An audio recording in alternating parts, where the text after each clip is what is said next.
Good afternoon, everyone. I think it's 1 o'clock, and welcome. This is another Monday Cardiac College webinar, and what we're going to focus on today, if we can get our computer going, is lifestyle change and why it can feel so hard to make changes, especially during a pandemic. And I think even more so for many of you who have had health challenges. So after kind of working through some of those challenges, now to have this additional setback kind of on all of us kind of doubles the effort that we have to make in terms of getting ourselves back to normal. So today, both myself and Claire are going to be presenting on a number of things that we want you to take with you and to do your best to apply in your day-to-day life. We do remind you that these sessions are educational. Hopefully they get you thinking and deciding on what you could do differently and trying things that might work better for you. But in all cases, if there's questions that you have, please do refer back to your healthcare providers and get additional input from them about what would be most helpful to you. So what we're going to focus on today is making lifestyle changes. And in order to understand how we can do that most effectively, I think it is important to really grasp and understand what your nervous system is doing for you all the time. So there's a lot that we've come to understand about how our nervous systems can help us. They can be our friend, an ally, or they can be our enemy. So we're going to talk about how our nervous systems are organized, and hopefully that's going to guide us to making changes in our day-to-day activities. Our goal for today's session is to help you make a plan for better self-regulation, including things like self-care, breathing. So this session is going to summarize some of the ideas that we've been presenting in the last number of weeks and kind of pull out, as it were, the best ideas from each week and to give you some tips on using all of those. And so we're going to go through 10 basic changes, which we think each of them can be very helpful for you, but you'll decide and you're going to come up with your own plan of what will be most helpful to you. But the core theme for today's session is that what you do really matters. So hopefully that will make sense. Recently, I got this book through the mail. It's written by a psychologist who's been basically working in the area of understanding human behavior at times of pandemic. And in the book, he makes a number of points. I think the most important one that we want to underline today is that worldwide, there are many very effective plans for responding to challenges like pandemics.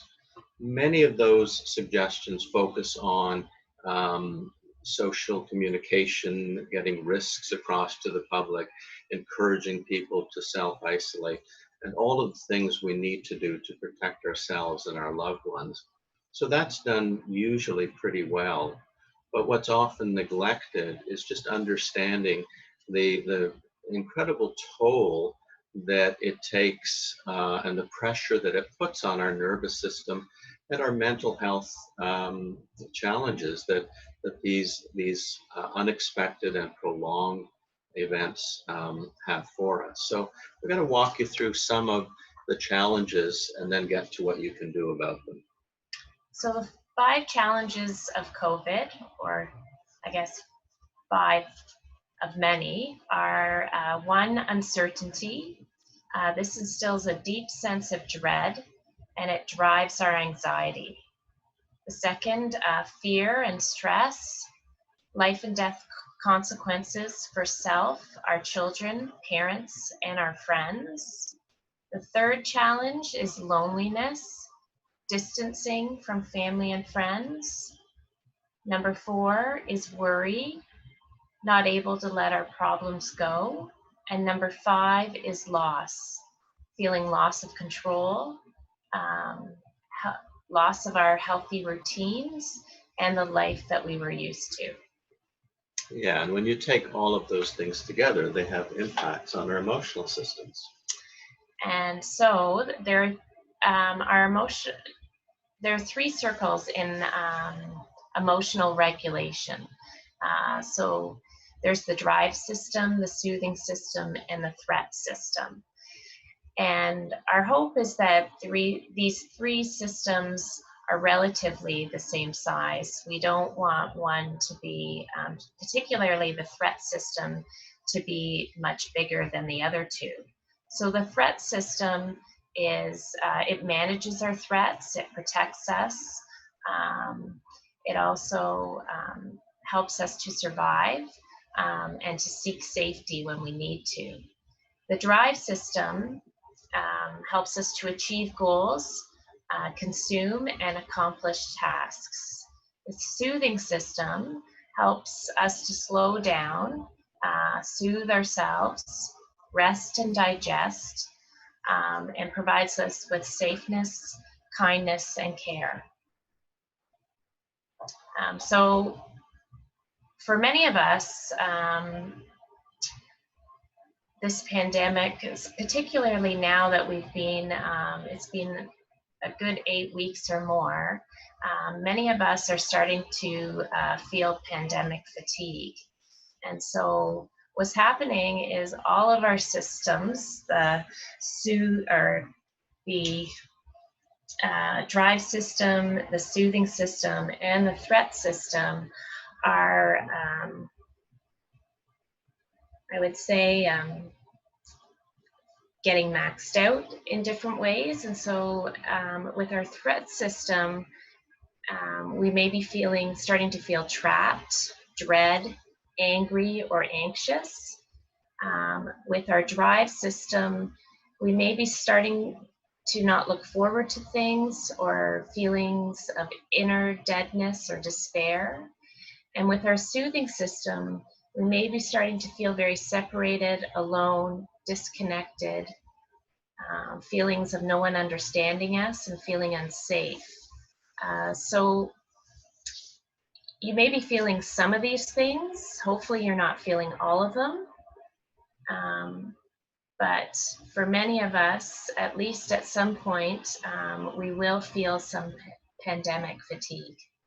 Yeah, and I think the important point here is that we're going through a very unnatural time, a real challenging time, where the pandemic is, let's say, the unnatural event that we have to accommodate to, and it's pushing these reactions. It's guiding our nervous system to protect us, and these are the signals that we feel challenged by the pandemic.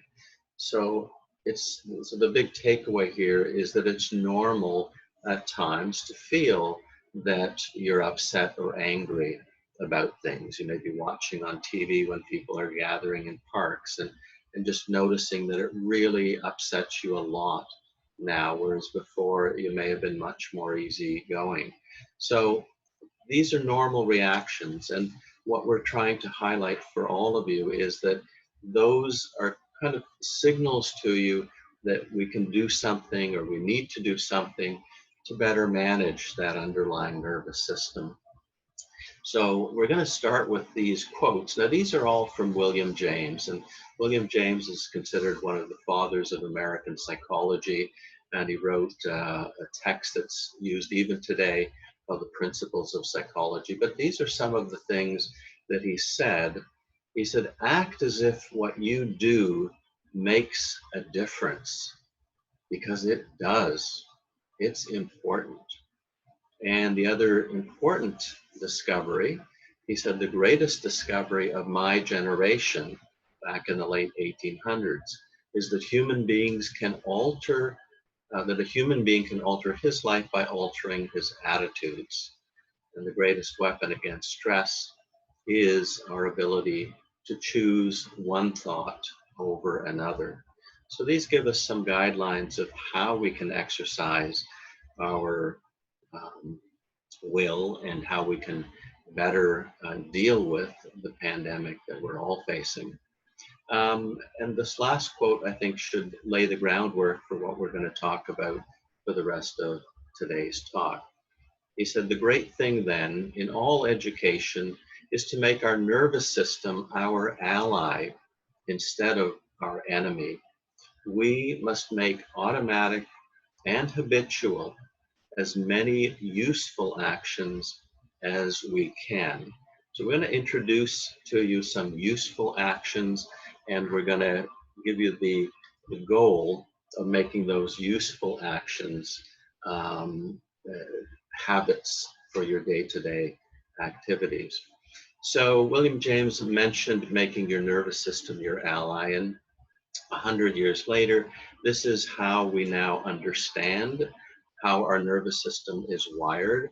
All of us are aware of the sympathetic fight or flight reaction. That's where you're feeling very energized, mobilized, lots of energy, the ants in the pants kind of experience, maybe feeling anxious or edgy. And so that's the flight or flight reaction, is giving us energy if we have to do something to protect ourselves. Um, and once that kind of wears down, or if it feels like there's really nothing that we can do, that we feel trapped, that's when we kind of sink into a state of collapse. That's the parasympathetic system takes over, and you literally just collapsing and giving up and saying, well, what's the point of doing anything? And so our nervous system shifts back and forth between these stages automatically. The important thing to highlight is that the most advanced level of our autonomic nervous system is called the social engagement system. And that's highlighted in this slide on the left-hand side. And social engagement is what allows us to bond with each other, allows us to connect with each other. And babies born into the world are already wired to look for the mother's face and can recognize a smile and will respond to a smile with a coo or laughter. And that in turn makes the mother feel better. And so that system is something that's part of how we're wired. Again, the important point for us in this pandemic is that because of physical distancing and self-isolation, many of those opportunities to connect with each other and to activate that system are disappearing. And when that social engagement system gets knocked out, it means that the sympathetic or the fight or flight, the anxiety, the nervousness, or then the collapse are more likely to kick in. So this is the basic, let's say, underlying map of how the nervous system works. And there was a very famous neurologist, John Hewlings Jackson, who lived, again, about 100 years ago. And he made the point that the nervous system always tends to want to be functioning at the best level, at the highest level. But if something prevents it from doing so, then you shift down to the next level. So if we don't connect well, or we don't have the opportunities to connect with our grandchildren, with our kids, with friends that we usually met for a coffee, it takes away something that helps us manage the whole of the underlying system.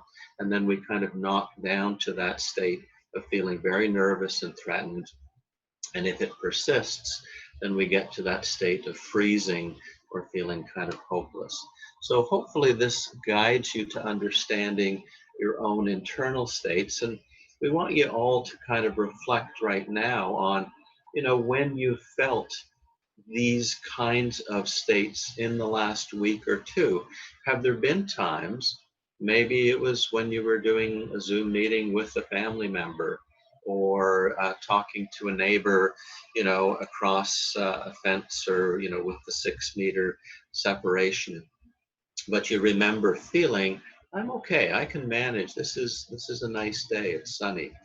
Alternately, there will be moments that you can identify where you felt, I'm edgy, I feel in danger, something to do, just that feeling of nervous energy that can kind of fill us. Or there may have been moments where you felt, I'm overwhelmed, I feel like giving up. So those are all very normal states that we can shift back and forth into and between. And Claire, what do you think people can do, or what is it that people can think of to kind of get out of these states and kind of move up that ladder to that social engagement level? Yeah, so the first thing you can do is ask yourself, does this feel like it will help me savor and deepen a connective or creative experience? So, for example, trying to connect once a day with someone who you feel very close to. You should also ask yourself, does this feel like it will help me discharge my energy in a safe and organized way? So an example of that may be to, if going for a walk in nature or a run, um, is does that help? And then, does this feel like it will gently restore my energy? So when you are starting to feel like your system is shutting down, um, going for a slow walk, or having a bubble bath, how can you start to restore your system so that you feel more productive and connected? Hmm. So again, the take home is that we want you to all think about, when you're in any of these states, what can you do to help yourself? So I'm going to walk you through 10 things that might be of help to you. And you can think about whether you're already doing these things. If you are, great. If you're not, you might consider starting to do these things and see whether they can be helpful. So the first idea is to greet the day. And there's 4 things that are part of greeting a day.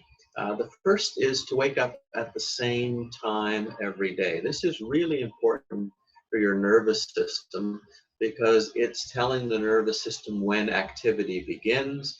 So it's firing up all the brain areas so that you can function at your best.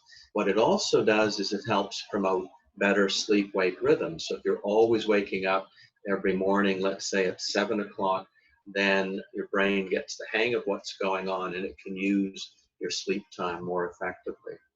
And once you are up, if you can get into the sunshine for 30 minutes. So lots of research in the last 10 years have shown, not only for us humans, but also for dogs and cats and other creatures, that sunshine itself activates the brain in ways that brings you a sense of well-being. So don't minimize the importance of getting out of bed and getting into a room that's sunny, or where you can even sit outside if you have an opportunity to sit on the balcony or do something like that.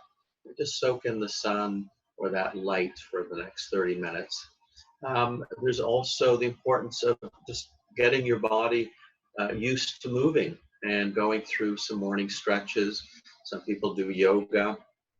There are what are called sun salutations, where you kind of greet the day. And if you can take even 5 minutes to think about, what do I want to do today? What's really important to me?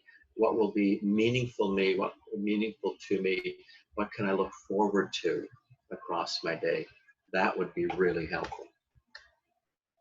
So because we are more isolated these days, it's easier to give ourselves permission to let go of ourselves. And this creates a downward spiral. So if you don't shower or brush your teeth, you're less likely to want to engage with others.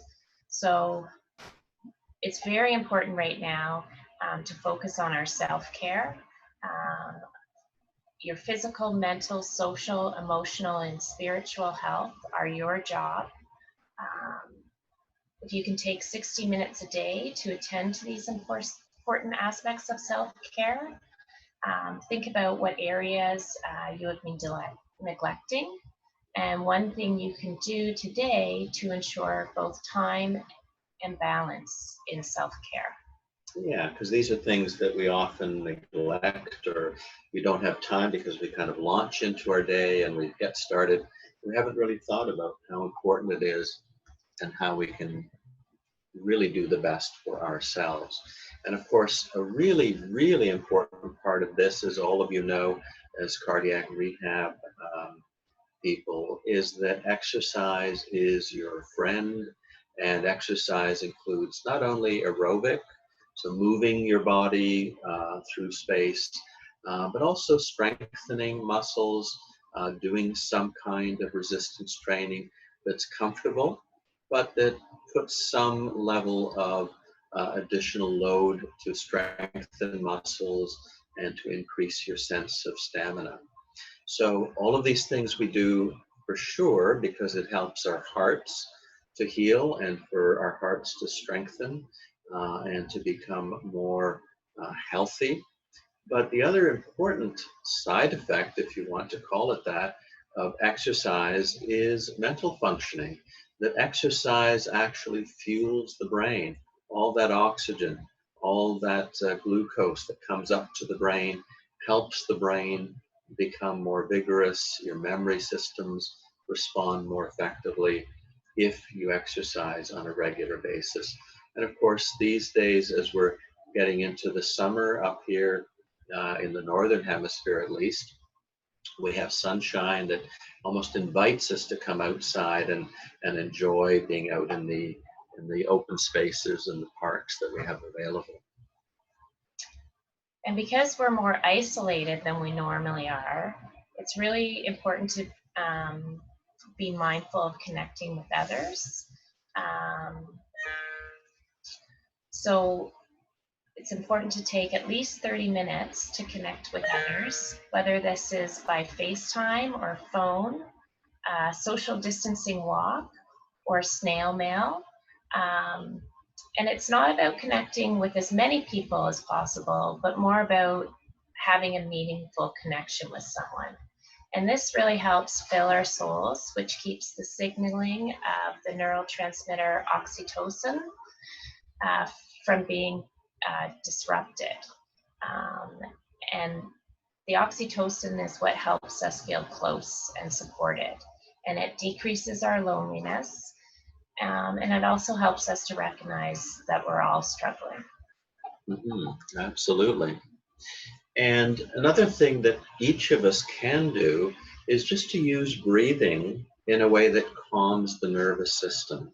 So breathing, when you kind of use the breathing to fill the lungs and pause and then do a nice long slow exhale through pursed lips. So you're pushing the air out nice and steady, nice and gradually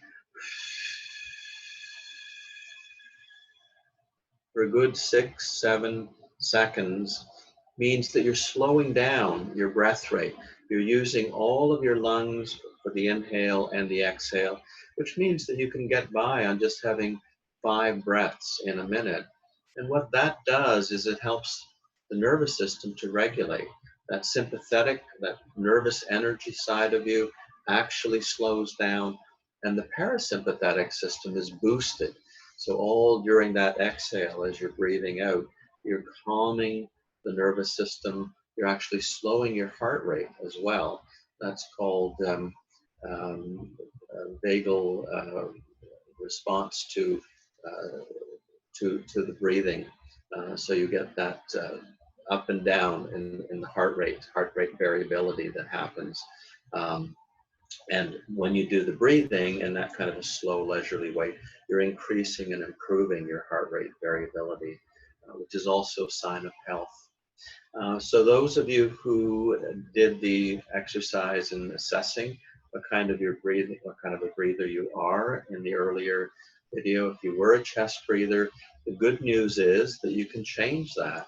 That if you take a couple of minutes at a time and do that repeatedly across the day, 5 times, 6 times, however many times you can, you're actually helping the nervous system to kind of boost that parasympathetic uh, drive to kind of calm you down. And so doing that repeated practice and getting the breath down into the belly is hugely important to start with. Once you're already breathing into the belly, someone who's a diaphragmatic or abdominal breather, you can then do that breathing for about 5 minutes a day. More if you feel energized, but if you can do it 5 minutes a day in the morning, the afternoon, the evening, at different times, what you're going to begin to find is that you feel calmer, that you can feel more quiet within your skin, and that's a really important thing. And then as you get better at doing that and feeling really competent at doing that, you could try to just do a longer, let's say 10 or 15 minutes of slow, relaxed breathing, particularly at the end of the day before you go to sleep at night. It helps tremendously in slowing the brain down and getting you to bed and getting you into a deeper sleep. So we invite you to all try that. So the sixth change is self-compassion, and there's 3 elements of self-compassion. The first is mindfulness, so being in the present moment. The second is self-kindness. Rather than being harsh, we act supportive and encouraging of ourselves. And the third element is common humanity, so a recognition that we are all flawed and a work in progress. It's important so self-compassion helps us to recognize and acknowledge that we're suffering, to treat yourself the way you would treat someone else who is experiencing pain. So what can I do to comfort myself right now? Someone who is self-compassionate isn't denying or fighting the reality that they're suffering. If you are, it increases your stress level, you become more self-critical and frustrated with yourself. So when we're self-compassionate, we tend to be more gentle with ourselves, and this can help us move through the difficult emotion or feeling.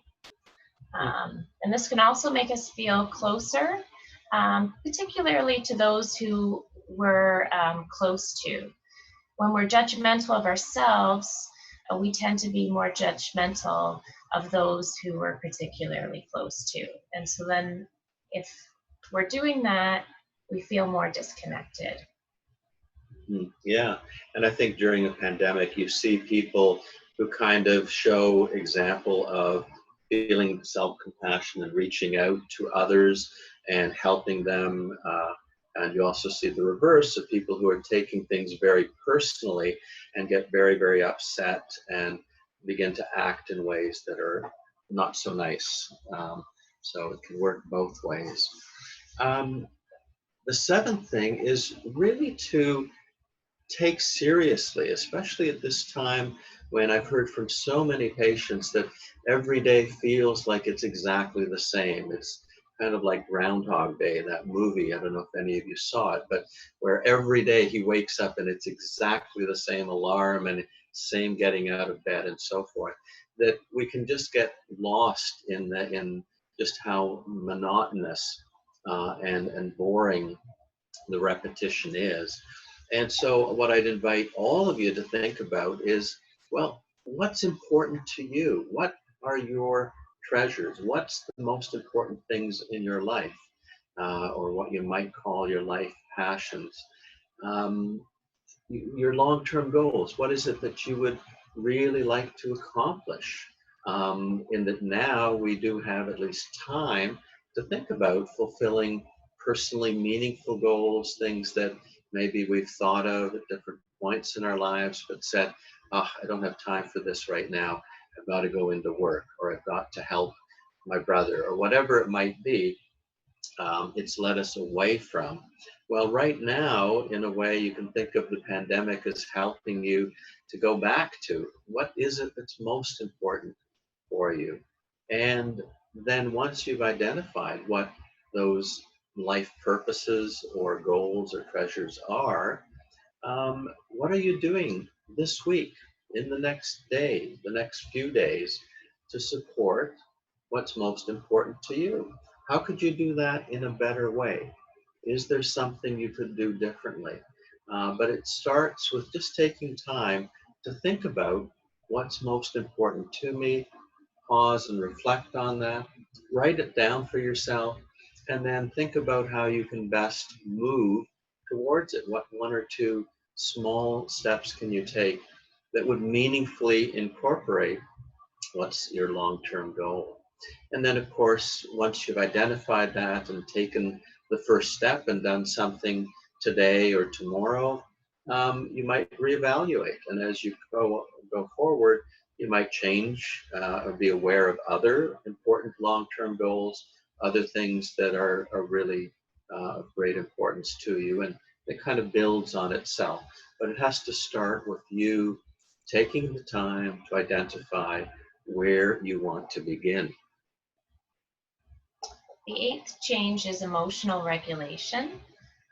So taking the time to regulate your emotions, you need to learn to do two things. So one is identifying your emotions, and there's 3 steps involved in that. So step 1 is noticing or observing. So what physical sensation are you feeling? Are you feeling butterflies, heaviness, heat? Step 2 is to label that emotion. So in one of our presentations, we talked about a feeling wheel that can help to label your emotion. Step 3 is to adopt and allow. So can you accept this emotion? Can you be curious? Know emotions come and go, and try to befriend the emotion. And what can I learn from this? The second thing is to know what your emotions do for you. So asking yourself, what need is the emotion alerting me to? Is it anxiety, sadness? Also, what do you need to do to fulfill this need? So if it's anxiety, do you need some reassurance, or do you need to feel safe, and how can you do that? The 9th change is having gratitude. So things to do is to take time each day to greet the day, sitting in the sunshine and reflecting on what you intend to accomplish in the day, keeping a gratitude journal. Research has shown that gratitude journals, even for those who are depressed, can increase positive emotions. They can make you feel more connected, more optimistic, and reduce your anxiety. So a practice of gratitude also helps to activate your parasympathetic nervous system and increase your heart rate variability. And this can help us to stay calmer. And then at the end of the day, if you can write down 3 things that you're grateful for. And research shows that gratitude also motivates us to have more of a desire to help others. Yeah, absolutely. I think just that one thing at the end of the day, writing it down makes it more real. And it really gives you a sense of, okay, yeah, I forgot about that. That's something that just kind of went past me. But if you take the moment to ask yourself, and then once you've written those 3 things down, if you can, just allow yourself to go back in memory and remember where you were, what you did. Maybe it was you sat on a park bench and the sun was shining and the birds were singing all around. Just kind of take that moment to recreate that experience and enjoy it, right? In the English language, we have a beautiful word to savor something. And when you savor it, you take it into your heart. You really allow it to allow your whole body and brain to kind of bathe in that sense of contentment and happiness. And I think that's the real value. For sure. And the more description you use, I think the more gratitude you'll feel. Yeah, I like that idea. And then the last thing is the end of the day. And this is so important. So if we get to the end of the day and all we're doing is thinking about, all of the worries that we have and all of the things that are still left undone, which is often what our brain will do, because if you're in that threat or sympathetic drive system, that it's putting your full attention on danger. And the more you think about danger, the less your brain is actually going to want to let you go to sleep, because you're actually bringing to its full attention what the problem is. There is a bear, and the bear is going to eat you, so don't you dare go to sleep. So one of the important things to understand, going back to William James's idea of, where you put your attention to, is really critical. And at the end of the day, your job is to let all of those worries go. Okay, you can't be thinking and sleeping at the same time. Those are two opposites. So thinking, the time for that is in the daytime. If you're the kind of person, when you turn off the light and you find that your thoughts go back to the different worries and concerns, maybe take some time earlier in the evening at 9 o'clock or well before bedtime, and just write down all of the thoughts that you might have, and see if you can kind of figure out a way of how you can tell yourself to not think about this, because you might write down your solution to some of those issues if they're things that you can solve. If they're not out of your control, you need to identify it as something that's just a worry, and if that thought pops up, you're just going to let it go. The other things that you can do to make sure that you're ready for bedtime and get a deep restorative sleep is, if you can, set an alarm. So if you got up in the morning at 7 o'clock, 16 hours later, which is a full day for all of us, 16 hours, set an alarm that goes at 11 o'clock at night.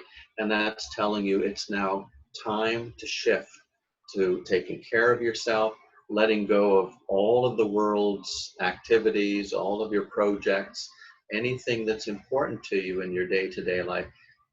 After that alarm goes, you put those away, you park them, because your only job is to recover your energy, allow your body and brain to heal, and to start the next day with all of your energy.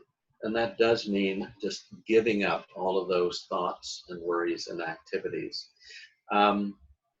Turning off lights or turning them down, and turning temperature in your room or wherever you're staying down about 2 hours before bedtime.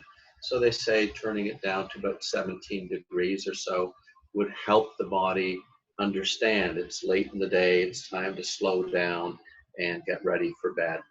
And some people also do some yoga or stretching or breathing exercises, imagery. There's lots of things that you can do that help you feel more calm and relaxed and ready for bedtime. So those are our 10 changes. Just a few other points we want to make. So if you're keen on trying to use these ideas and you need a little bit more guidance than what we've been able to give in these webinars, there's a wonderful book called the Upward Spiral Workbook. This was written by Dr. Alan Korb. And there's a workbook, and then before this he wrote a book called The Upward Spiral. I would recommend the workbook because it guides you through very specific exercises that you can do that actually begin to help you do the things that we've just talked to you about. So it's a really valuable resource. There is another program that we've run here at Cardiac Rehab, which teaches some of these individual skills in breathing and personal control and imagery and such. And maybe depending on how long this pandemic lasts, we might consider doing something like this as an online offering. So we'll have to see what happens. And then kids, right? So many of us, either we have kids who have kids or we have young children at home. Here is a resource and a link to a free downloadable way of teaching kids how to calm down. Really, really important, because kids, I think, if we're scared and kids look to us for guidance about what they should be feeling, many times they're going to feel scared. Sometimes they're going to feel neglected or angry or hurt. So, paying attention to how kids are feeling and helping them manage in a better way. So with that, we've got to the end of the presentation. We would love to answer your questions. So if you can, click on the question and answer button and send in your questions. And I'll see if I can retrieve what those are. And while we're waiting for questions to arrive, just a few more points that we want to get across. So number one, tomorrow, Dr. Ashley Hutema is going to be speaking on heart failure, and her title is Don't Stop Believing Heart Failure in the Time of COVID-19. So sounds like a really interesting session. We look forward to your attendance there. And tomorrow morning, 10 a.m., Dr. Harvey Schipper will be talking to us about the history of breast cancer.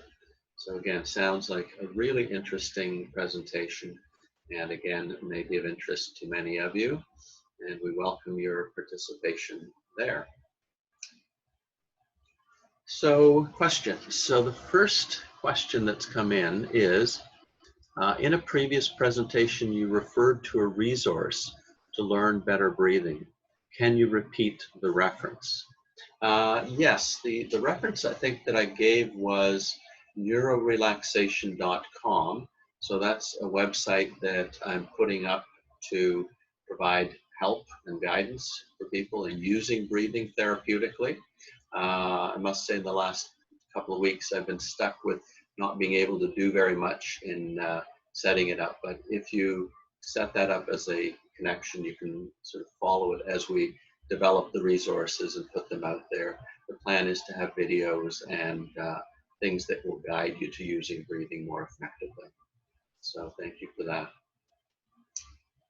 Any other questions that you might have about these various ways that you can begin to change your day-to-day pandemic fatigue?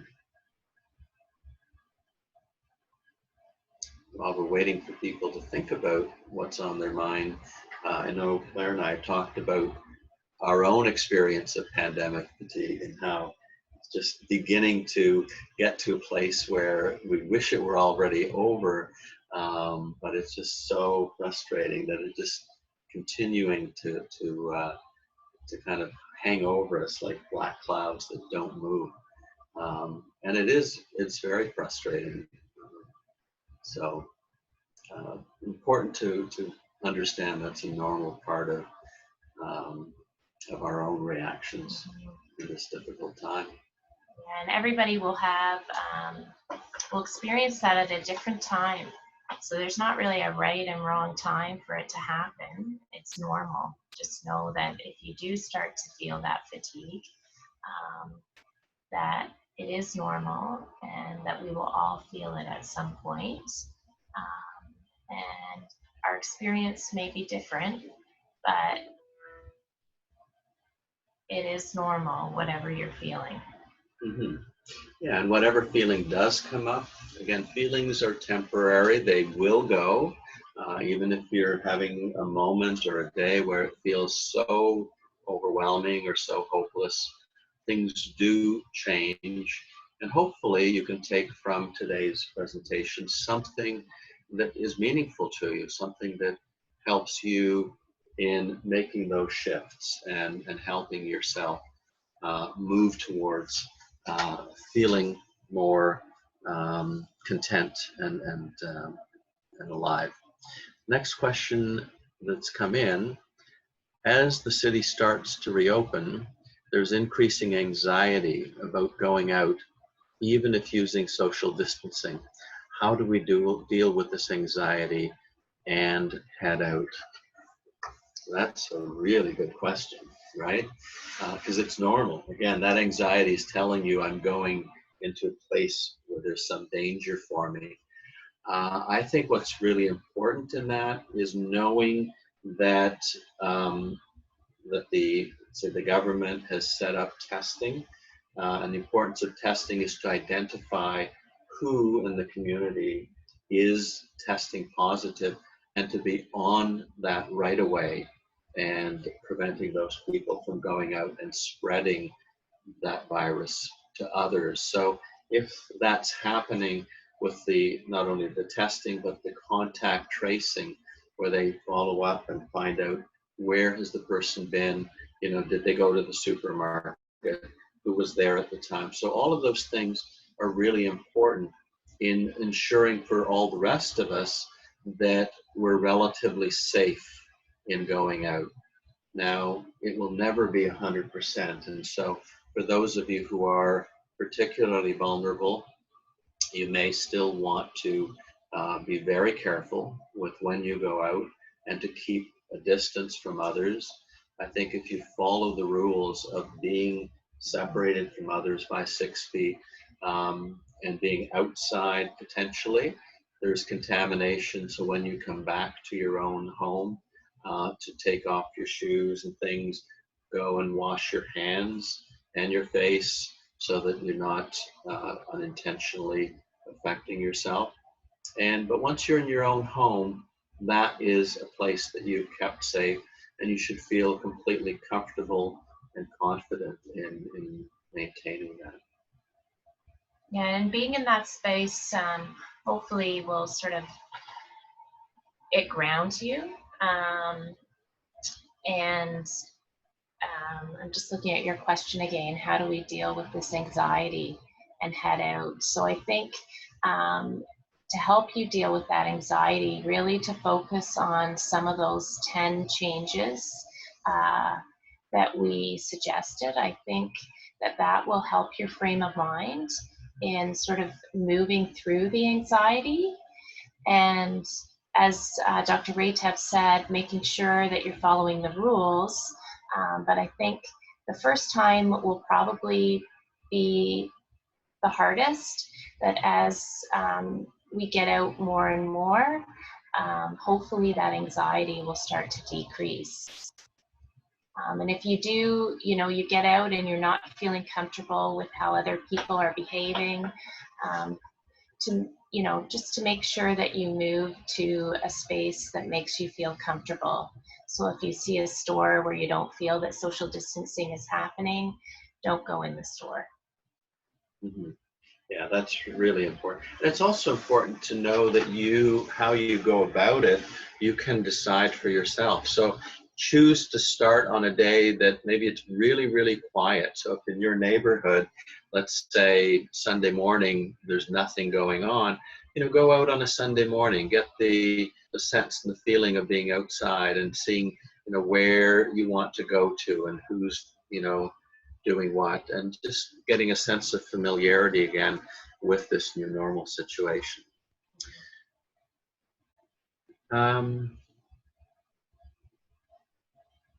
Okay, so I think with that, we're at the end of our allotted time. If you do have other questions that come up for you after we've signed off, you can email those in to the Cardiac College, and we'll make every effort to answer questions that you have that have not you didn't have the chance to ask us today. So best of luck, and again, to reiterate the theme, what you do matters, and think about using some of these ideas to improve your life. Thank you.